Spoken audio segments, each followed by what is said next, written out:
With less than 30 days of a deadline for political parties' primaries, the number of aspirants for the presidential seats keeps surging almost per hour.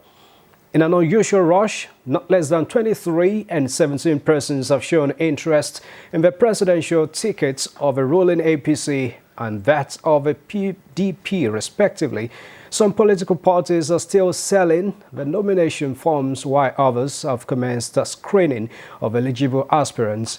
With a growing number of aspirants and agitations on zoning of the top seats, leaders of top political parties have got their job cut out for them in the selection of candidates. However, some political parties are still reportedly lobbying the electoral umpire, INEC, to shift the date. But then INEC, in a statement issued by its spokesperson, Festus Okoye, warned political parties against daring its resolution on the fixed deadline. Now, what is the best option of his points? Shift the date or not? What will be the legal implication of either ways? What is the position of electoral law on this? Well, we've got some guests in the house to do justice to this, and we'll be building conversation around these questions and others as the program begins. This is Nigeria Today on NTA News 24. We're coming to you from Abuja, Nigeria's capital city. I am Musbad and Wahab, and you get to know my guest in just a moment.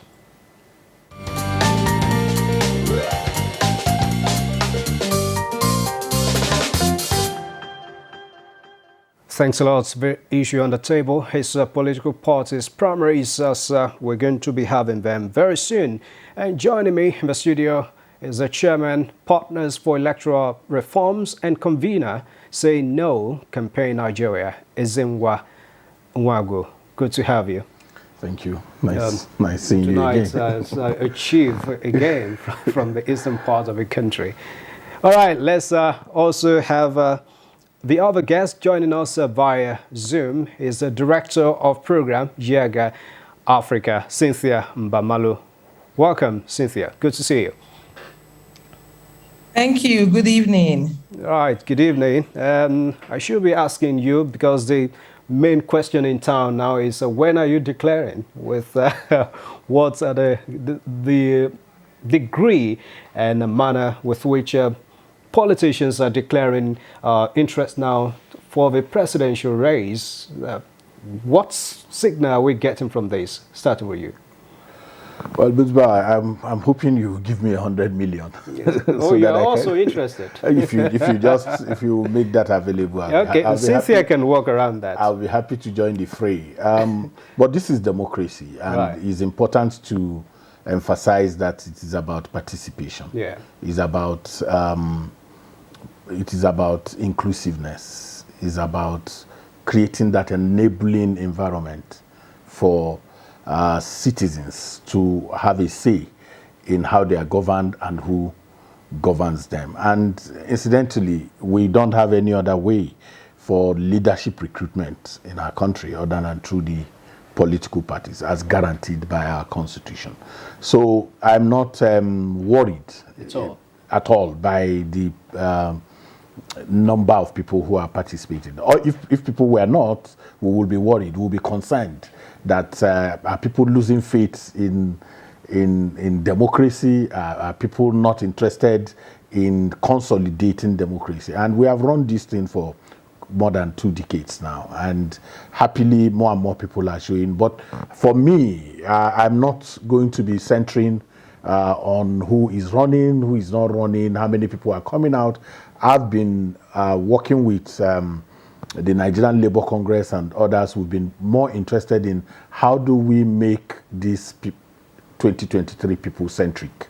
How do we reshape the agenda in a way that it is not the politicians that are dictating the narrative, that it is the people themselves through their own charter of demands. So if there are 1 million people who are interested in coming, once they are able to say, look, it's about the people, it's about what the people want in 2023, then it's all well and good for right. So from you now, what I'm getting is that this is the beauty of democracy. Right, we're getting big participation across political parties. Now, Cynthia, we've not had it in this manner before, with this volume of people coming out to declare almost every day or even per hour. What do you think is responsible for this level of participation or declaration? Well, I think first, politics is it's about it's about the people, right? Politics is about power and showing power, and I think one of the things we're seeing towards the next general elections is that where this year will be 23 years of democracy, so there's a lot more interest in this whole democracy as a system of government, and what this entails is you'd have a lot more interest in the process, a lot more interest in people who want to participate or either win elections or represent their constituents in office. So first, I know I have a little worry with the number of declarations, not because I do not believe in a lot of people in the system being open enough for as many people to declare, but because of other factors that we need to consider. So as simple as with the high cost of nomination and the kinds of persons declaring and willing to pay for that high cost of nomination and their antecedent in the political space, it raises a lot of question on the genuinity of these individuals, especially people who ordinarily occupy political office. So mine is not necessarily about the number of people indicating interest or declaring, but the kinds of persons who are indicating interest and declaring, and the quality or the content of the individuals who have come forward to declare. That's one angle. The second is if this number of persons can afford to pay this much in an economy where there is huge or high level of poverty and unemployment, and then the question is so where is the huge disconnect, and how can we have this number of persons afford willing or able to pay this much to contest? So we're going to have that debate. But I think what is important now is beyond the declaration or those who want to indicate an interest, is now time for us to start listening to these aspirants. What is the content? What is their capacity? What is the issues they want to, or what are the issues they want to project in these elections? Because it shouldn't just be an all-comers affair or an elections for the highest bidder. It ought to be an elections of individuals who have the requisite capacity to lead, individuals who have a track record on the kinds of work that they have done before and who have a plan for Nigerians. So now I think for Nigerians, we shouldn't get carried away with the number of individuals declaring or indicating interest. We need to start asking the critical question. What do you have for Nigeria? What is your plan for this country? What is your plan for your state? What is your plan for your constituency or for your senatorial district? I think that is the question we need to begin to ask, and then to start holding the parties to account that while we have a lot of people declaring, we must ensure that that political parties create an equal playing field for all aspirants and ensure internal democracy as they proceed to primaries, and that through the primaries that we actually have candidates with the right capacities emerging. So let's not get carried away by all this declaration. I think there's a lot of, it's becoming almost a show. Let's begin to have those important conversations. What is your plan? Why do you want to run for office? And for the political parties, how would you adhere to the rule of law? And we have a legal framework on political party primaries. How would you adhere to the rules and ensure that there's internal democracy to guarantee the emergence of candidates who truly win the process who truly win the process and who have the right capacity to lead? I think for me, that's the next question or the next line of engagement with these aspirants. Indeed, Cynthia, you've raised a number of issues there, very important ones. I agree with you. And that's a direction that we are actually going on the show.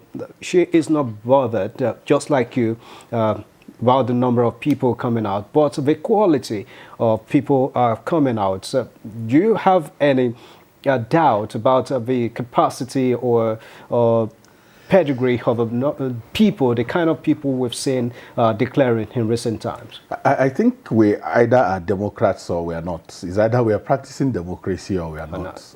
And like I said, I am like the quality, the competence, the capacity of the individual will be tested by the citizens. Right. Okay, so it's not for me to have my personal opinion about those individuals is irrelevant. If the people themselves vote incompetence, vote lack of capacity, they suffer the consequence and they learn. And that is what democracy is about. So for me, therefore, is to say, look, rather than say, what do you, we've done this for too long. What do the politicians have for us? We should be telling the politicians through our citizen groups and platforms what we want them to do. There is nothing that is holding the Nigerian Medical Association in getting through a town hall and inviting this plethora of, number of politicians who are interested in running the country and say, look, this is the state of health of the country as at today. What do you have to fix it? What are the plans that you have to fix it? The Nigerian Union of Teachers, the state of primary, tertiary, secondary education in the country, this is what it is as at this time. What do you have to do? So that way we re-engineer the conversation and then put the people at the center of the... So what are we going to have? We're going to have glossy, painted manifesto documents lifted from Google or somewhere and then presented. This is what we have always seen. Oh, my agenda for the country. Oh, my this for, And at the end of the day, because they are not people-centric, because they are not owned by the people and their groups and associations, these politicians have a sense of, abandoning those things. So my sense is that associations, groups, platforms must begin to develop charters, citizen charter of demand that we are going to enter 2023 with. So at the end, because the primary is a show of the parties, is their business. At the end of the day, whoever they produce as their candidate, we engage with these our charters of demand. And that's important. We can start now with all the people who are showing interest in different categories. And the earlier we start doing that, the better for us. Until that re-engineering takes place, what we're going to have is people taking paid adverts, having beautiful declaration speeches. Go and do a media content analysis of 1999, 2003, 2007, 2011, 2015, and see whether you are going to see any phenomenal difference in terms of what people have promised. So the missing link, therefore, is that citizens have not owned this process over a period of time in terms of engagement. Let the political parties do their thing. After they had, they are done with what they want to do, we engage the folks that they come on the basis of the demands that we want to make from them. And that helps us to track. Right. Because tracking has been what are you tracking? You track music, you try the razzmatazz, you try people waving, with musicians and comedians all over the place. Is that what you're going to track? You have to be able to say education. This is the 12th week of the academic staff union strike. If you run the country, how are you going to put an end to 5.4% federal, percentage of allocation to education as against what you have in Ghana and other places? Those are the kind of issues that we're going to. How are you going to stop medical tourism? How are you going to galvanize agric in a way that it resources the value chain? Not just putting farmers but when they grow these tomatoes, when they grow, the granules, how can you then process them in a way that they can become more refined. And so those are the conversations that should be taking place. All right. Trust me, we're going to have a lot of that conversation tonight, and how the citizenry will have to come in this process will be the next to talk about on the program. But quickly, let's take a break and to get just some views of Nigerians on the streets of Abuja.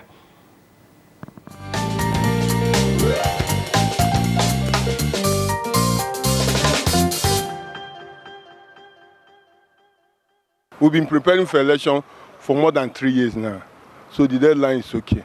If you look at the 2023 election and all the things that are involved in it, you know that they don't have enough time. So I think the deadline is not a bad one, because there are many other things that the INEC is about to carry on. So what should be done is that people should go ahead and collect their PVC card, because it's very, very important. No matter what, even if they extend it, it will still be done. Why not do it and then let bygone be bygone? So that if they do it now, then they will face with other things that they're supposed to. But saying extending it, I don't think it has any meaning, and it does not have any value, because what they intend to do now is still same what they will do in future. It's not about the deadline of the primaries. It's about how well and organized is the primaries, how genuine are the primaries, how well conducted are the primaries. It's about the quality of the primaries that they will conduct.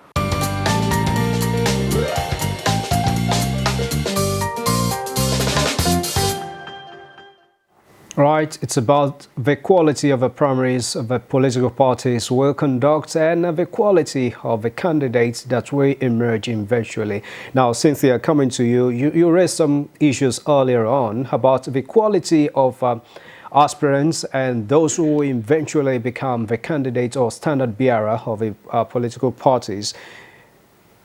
These aspirants have been going from state to state, talking to party stakeholders and stalwarts and what have you, those who are going to constitute the delegates for the primaries coming up soon.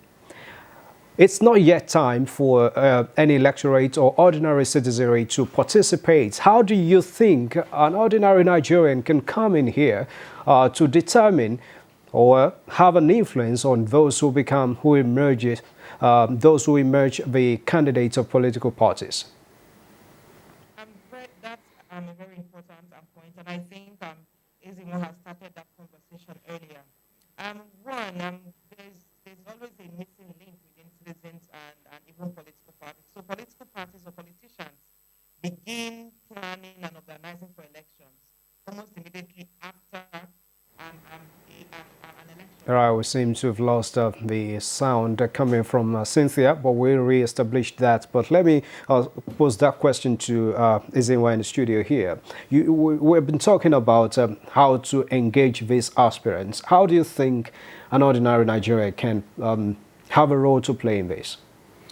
Well, for now, until the primaries are over, the primaries are the business of... It then becomes the option that the political parties present is what we have to contend with. That's why we say, for instance, when we talk about advocacy for, internal party democracy, it's not during election time that should happen. We invest a lot of money in advocacy reforms around INEC, security agents, but we've not been doing that for political parties. And so the opportunity to engage in the way you are talking about has existed. It should have been yesterday. We should have been telling the political parties, please reform your processes in a way that your primaries are not transactional, in a way that these delegates do not see this recruitment period as a festival or as stock market, if you like. So that conversation needs to have happened. But as it is, we are condemned to waiting for those who are members of political parties.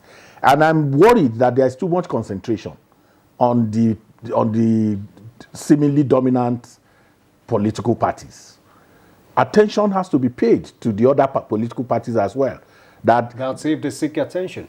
No, these ones are not calling our attention. We are the ones, we are meddlesome, if you like. We can call ourselves meddlesome interlopers because we are not delegates and many of us are not members of that political party. But as you can see, even the other parties, the founders of those political parties are already appropriating completely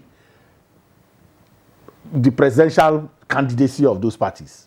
And there is crisis in those, because they don't understand that political parties are public institutions. So you have somebody who is a founder and now the presidential candidate.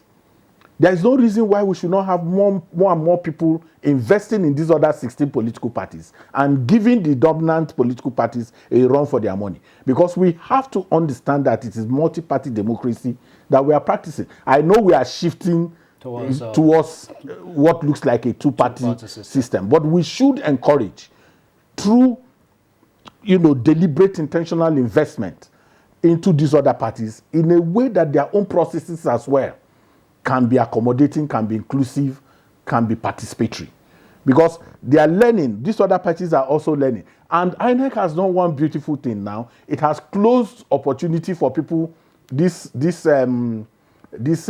fluidity in terms of movement, where if you don't get it here, you jump into another. So you can see that the dominant political parties are inching in a way that by the time their primaries are held, you will never have opportunity to jump. And that is important. That will help the other parties to not just be vote-catching vehicles, but become truly organic in the way they think and manage their political parties. All right, they should be organic indeed, so that they will be deeply rooted to also play their own role. And now it seems we've got Cynthia Mbamalu back on track with a good sound. All right, Cynthia, I was going to ask you about the participation of electorates at this level, but as it were, this will be the role of a candidate or delegate to play in selecting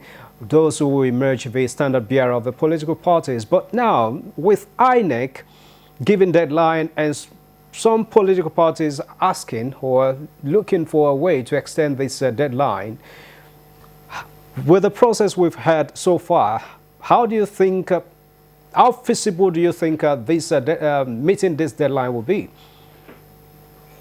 Well, I think the political parties have a role to stick to the deadline, and because when the electoral act was signed or passed into law, it was clear that INEC has the list of candidates is to be released by 180 days to the elections, and campaigns are to run 150 days to the elections. So to just give a more an expanded or extended time for issues around pre-election litigations to be addressed, and even commencing early campaigns to engage citizens better. So I believe that for the timeline is clear.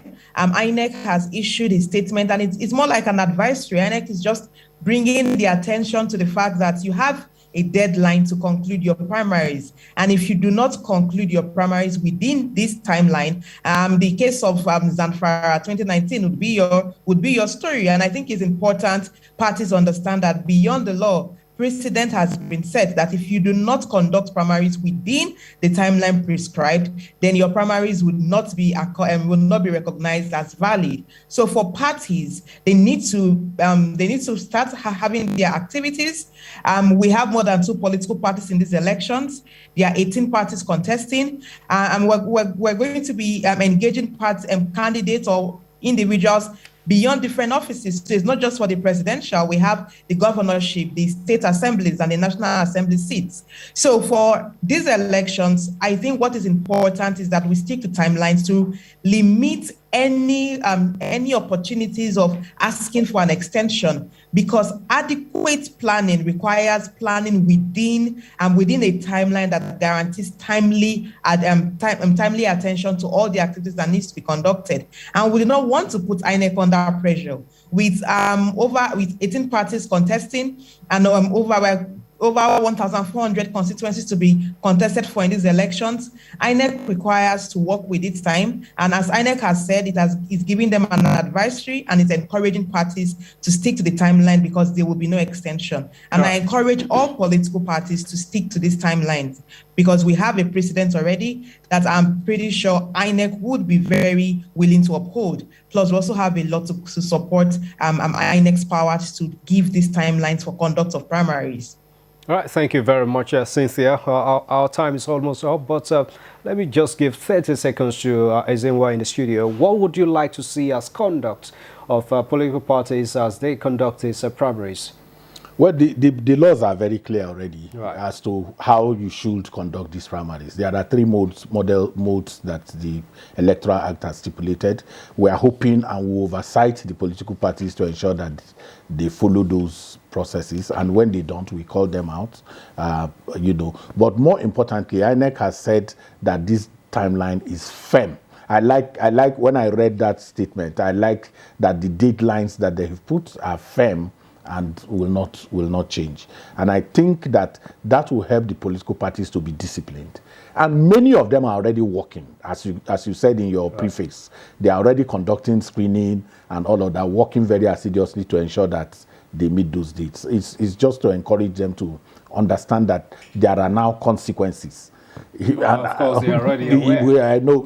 Maybe the reminder is what they need, that there are consequences. That it's not like before, where if you break the law, and the courts will help you. But now the law is very clear. If you don't follow the process and procedures laid down in the Act and in the Constitution, you face the consequences. You face the consequences. And on that note, we have to end the program tonight. This Nigeria Today on 98 News 24. I must say a very big thank you to the chairman, Partners for Electoral Reforms, and convener Say No Campaign Nigeria, Ezenwa Nwagu. Thanks a lot for coming. Thank you very much. And of course, Cynthia Mbamalu, who joined us via Zoom. We really appreciate your time, as always. Thank you. Right, Nigeria Today will return tomorrow again with another, on Monday, with another fresh package of a program. Thanks a lot for your time and have a very good weekend.